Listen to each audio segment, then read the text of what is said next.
రేపు సుదీర్ఘంగా 11 గంటలకు మళ్ళీ ఒక ప్రెస్ మీట్ పెట్టి రాష్ట్రంలో ఇవాళ జరుగుతూ ఉన్న కరెంట్ అఫైర్స్ మీద ఇంకా సుదీర్ఘంగా కూడా చంద్రబాబు నాయుడు గారు చేస్తూ ఉన్న అన్యాయాల మీద రాష్ట్ర ప్రజలందరికీ కూడా కరెంట్ అఫైర్స్ మీద మళ్ళీ వివరించడం కూడా జరుగుతుంది.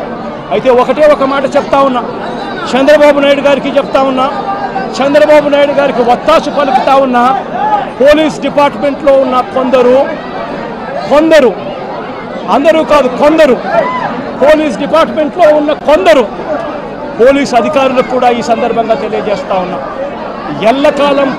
ఎల్లకాలం చంద్రబాబు నాయుడు గారు అధికారంలో ఉండరు. చూస్తూ 1 సంవత్సరం అయిపోయింది. మరో 3-4 ఏళ్లలో మా ప్రభుత్వం వస్తుంది. మా ప్రభుత్వం వచ్చిన తర్వాత ఒక్కొక్కరికి సినిమా చూపిస్తామని చెప్పి మాత్రం ఖచ్చితంగా చెప్తా ఉన్నాను.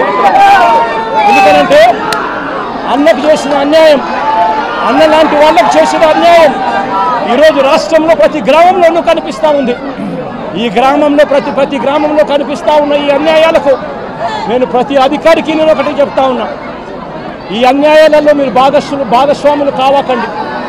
భాగస్వాములు అయినారు అని అంటే మాత్రం చంద్రబాబు నాయుడు గారితో పాటు మిమ్మల్ని కూడా ఓనెక్కిచ్చే కార్యక్రమం ఖచ్చితంగా చేస్తాము అని చెప్పి ఖచ్చితంగా హెచ్చరిస్తా ఉన్నాం. రాజేష్ అనే పేరు చెప్పి